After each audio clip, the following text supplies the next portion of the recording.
Hello，大家好，我係黑船，歡迎大家嚟到歐德賽馬台嘅博薩提供環節嘅影片啊。咁今日嚟到星期六啦，咁繼續有我黑船啦，同大家提供今次嘅沙田日賽心水啊。係啦，講翻今次嘅賽事先，咁今次係跑9月26號嘅沙田日賽啦，咁都係草泥混合戰啊，分別有8草2泥嘅賽事啦。咁泥地方面就2場嘅泥地1200米啦，咁啊都係一啲4班啦、3班嘅各1場嘅賽事啦。咁其餘8場咧，全部都係跑1200或者甚至1400嘅，都係一啲中短途嘅賽事，基本上係完全冇直路賽啦，或者甚至1600啊、1800啊嗰啲賽事都冇嘅。咁啊，再加埋今次係跑私家3欄啦。咁過往嚟講啦，即係如果枕以上季嚟講咧，都係一啲比較擺喺前面走啊、貼欄嘅馬會跑得比較高啲。咁如果係跑咁多1200、1400，即係個路程咁一致的話咧，如果大家中意捉部署啊、捉個場地形勢啊、條件啊，相信都係一個幾值得去出擊嘅時候嚟嘅，即係星期日嘅賽事啊。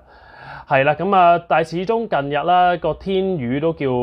比較難捉摸啊，即係個天氣上即係時晴時雨咁，所以嚟講就都唔可以話完全側重於去揀一啲比較擺喺前面走啊、貼欄嘅馬，咁都係要因應翻嗰匹馬嘅實力去出咗發先啦，叫做咁。始終跑馬都係跑實力先，咁多過跑天氣啊嘛。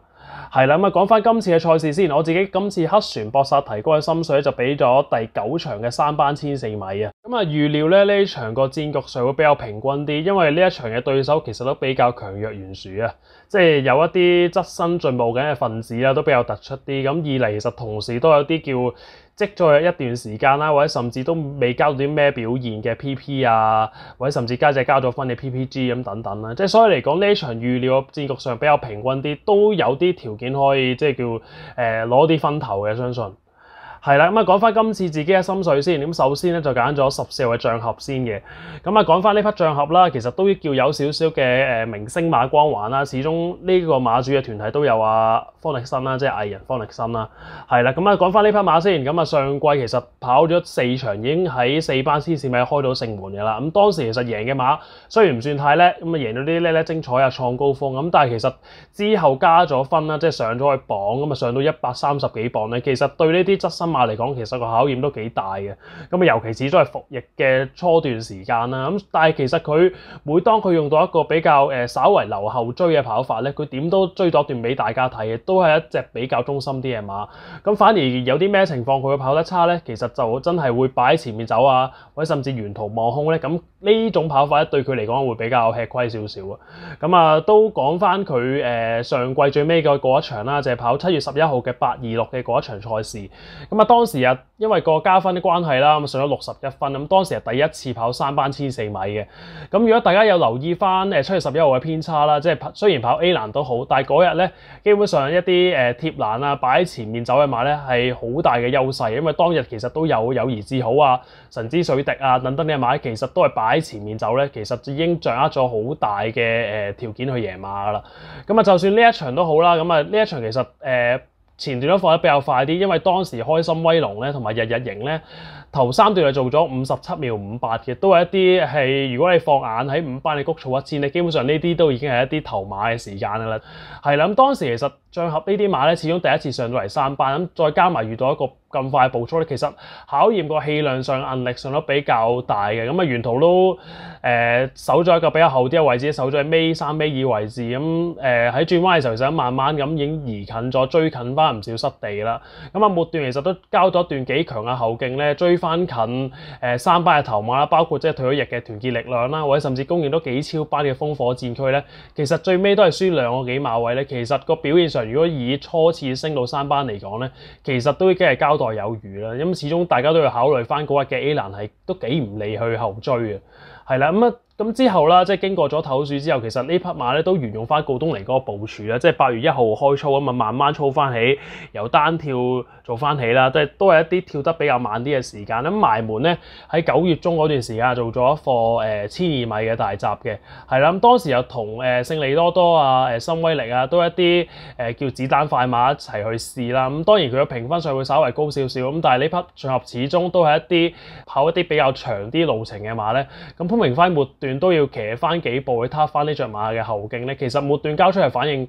咁當然唔算話太勁啦，咁但係都交到一啲應有嘅反應，追翻近前面順意寶啊、新威力嗰啲馬咧，咁最尾輸5個幾馬位，咁試閘嚟講其實都叫輕輸報頭嘅情況之下，都叫起到一個提升狀態作用嘅。係啦，咁如果大家睇翻佢埋門即係神操嗰幾課咧，其實揾翻助手跳咧，呢匹馬其實都幾有活躍感嘅，即係個活力都翻嚟㗎啦。即係雖然經過唞選2個月時間，咁但係呢匹馬狀態其實都逐步咁開始叫到位翻㗎啦。咁啊，今次唯一要考慮嘅地方就係10檔啦，咁但係莫雷拉都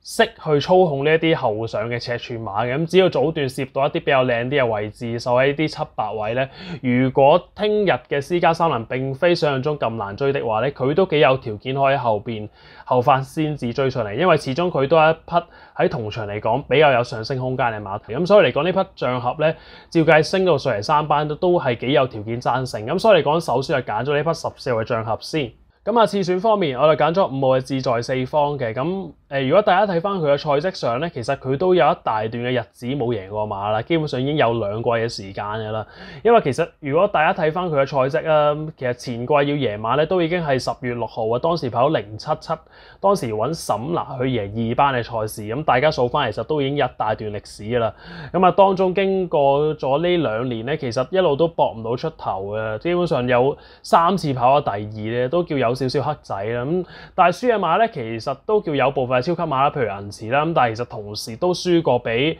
叫中游分子咧、金莊令嗰啲馬，咁所以嚟講，咁輸嘅原因大部分都係因為佢嘅實力上真係去到咁上下，因為始終呢匹馬其實都已經係北半球嘅6歲，即係去到10月就準備過7歲啦，咁所以嚟講就唔可以話再有好大嘅憧憬話可以升到上2班啊，或者甚至上到3班頂，其實都唔係咁容易。咁但係點解今次自己會揀翻佢咧？咁最大嘅原因就係今次佢係季內初出啦。因為始終呢匹馬速銳一擊咧能力嚟講都係比較好啲嘅，因為除咗頭先所講啦，前季初出即刻贏到之外咧，佢上季其實喺9月6號嘅嗰場009咧，都係一啲叫指標嘅賽事咧，其實都逼近到嗰啲佳運來啊、象耀啊、勁博，其實大家相差範圍都唔算太遠嘅啫，即係呢匹志在四方，所以嚟講其實都幾有條件可以相信呢匹志在四方都係一啲速銳特佳啦，或者叫優後特佳嘅馬嚟嘅，因為大家睇翻啦，佢跑469啊、642啊，其實當時都係經歷咗超過個幾月嘅休息時間再復出咧，基本上交出嚟嘅走勢會比較好啲，都叫跑到一啲比較前啲嘅位置。咁所以嚟講呢隻志在四方其實都係一啲偉達喺季初嚟講都要盡快用嘅中年馬，因為始終呢個馬房其實都收嘅兵源都比較多啲，咁都要盡快去幫一啲舊馬交代，尤其係呢匹志在四方都已經有一大段日子冇試過贏馬啦。咁今次最關鍵抽到個4檔啦，同埋呢一場預計快馬就唔算太多，都係高有之星啊、再大啊等等嗰啲馬，佢都幾有條件可以守到靚位嘅。咁睇下可唔可以把握到季初呢段銳勢嘅時間，或者甚至叫充滿元氣嘅時間，可以交翻出一場頭馬出嚟啦。咁所以嚟講，呢匹志在四方都係一啲叫好值得留意嘅馬嚟嘅。係啦，咁啊3選方面，咁啊揀咗就係4號嘅馬爾代夫啊。咁啊，如果就咁講個競賽能力嚟講咧，咁我相信呢匹馬爾代夫係呢一場入邊個潛力啊，或者甚至個能力咧，都係比較超群啲嘅一隻㗎啦。咁啊，即係點解會擺3選咧？其中一個原因始終係季內未新啦，同埋排14檔。咁但係點解會揀翻佢咧？最大嘅原因真係佢上季767嘅嗰場3班1004米都係公認一啲超強載賽事咧，蝕盡慢步速都可以追到上嚟嘅。因為嗰場咧紅旺啦，勁力十足啦，其實都放得比較慢啲嘅，基本上擺喺前面走嘅馬咧，好多都可以擺到前面翻到嚟嘅。咁但係呢匹馬爾代夫咧，頭3段捱到一段59秒45超慢嘅步速咧，佢末段都可以由外搭自己一隻追上嚟，基本上全條直路都係佢單騎表演咁追上嚟，殺低嗰啲金裝令啊、紅旺啊嗰啲，真係有晒頭馬根據嘅T4專家嚟嘅。咁所以嚟講呢一場賽績其實都的確上係加咗唔少分俾呢匹馬爾代夫。咁睇下到時潘頓嘅發揮如何啦。如果佢真係可以攝到埋邊追，再喺直路嘅時間完馬冧追咧，其實都幾有條件可以再爭，因為預計呢一場其實步速唔算太快。如果佢交翻出767嗰場水準咧，其實放喺呢組入邊仍然好有競爭能力嘅。咁所以嚟講呢匹馬爾代夫咧都要繼續去兼顧嘅。係啦，咁啊四選方面，咁頭先揀咗兩匹都係出自於826嘅賽事嘅賽區啦，包括象合啦，同埋呢匹嘅志在四方，其實都係呢一組嘅。咁當然要揀翻嗰一場擺喺前面走嘅馬啦，咁就係10號嘅再大大啊。咁啊講翻呢匹再大大啦，雖然佢即係跑咗3季以來唯一嘅頭馬紀錄咧，其實就係4班嘅泥地1200米。咁但係如果大家睇翻佢近幾場嘅賽績咧，佢每一次跑3班1400米咧，就算跟到快步速都好，佢都可以繼續貫徹到佢入圍嘅水準嘅。咁啊，再講翻佢喺826嘅嗰一場3班1400米啊，咁我頭先話齋啦，當時都跟得幾急啊，同日日營嗰啲喺前面鬥燒啊，今日末段仲跟貼到烽火戰區咧，其實都印證咗呢匹再大大咧，就算係放頭馬都，佢係完全唔驚快步速，或者甚至擺喺前面走，佢梗會交到一段幾強嘅威力嘅，即係前導力都幾強嘅呢匹再大大。咁始終佢季內都已經有一場028沿途走3碟，輸得唔算太遠嘅情況之下，可以做咗一場熱身咧。咁今次咧就揾翻夜馬拍檔就係蔡明紹，可以擺到喺前面走咧，其實都幾有威力㗎。如果特別係呢一場，如果真係步速比較慢啲的話咧，咁再加埋私家3欄真係大力前置馬的話咧，其實佢都有條件出冷或者甚至要爭到個位置。咁所以嚟講，點都有預花值俾呢匹10號再大大嘅。係啦，咁所以嚟講，今次有黑船博薩提高嘅心水就俾咗第9場嘅3班草履1000 4米啊。咁啊，首選方面就揀咗14號嘅象合啦，次選咧就有5號嘅志在四方，3選咧就係4號嘅馬爾代夫，同埋4選咧就10號嘅再大大嘅。係啦，咁呢條片去到咁上下，如果大家都幾中意我哋 Out Up 賽馬台嘅片，咁都可以歡迎大家俾 like 啦、俾 comment 啦、share 啦，同埋 subscribe 我哋嘅 channel 啦。希望大家可以繼續多多支持我哋 Out Up 賽馬台啦。係啦，咁啊去到咁上下啦，咁啊下次再見啦，拜拜。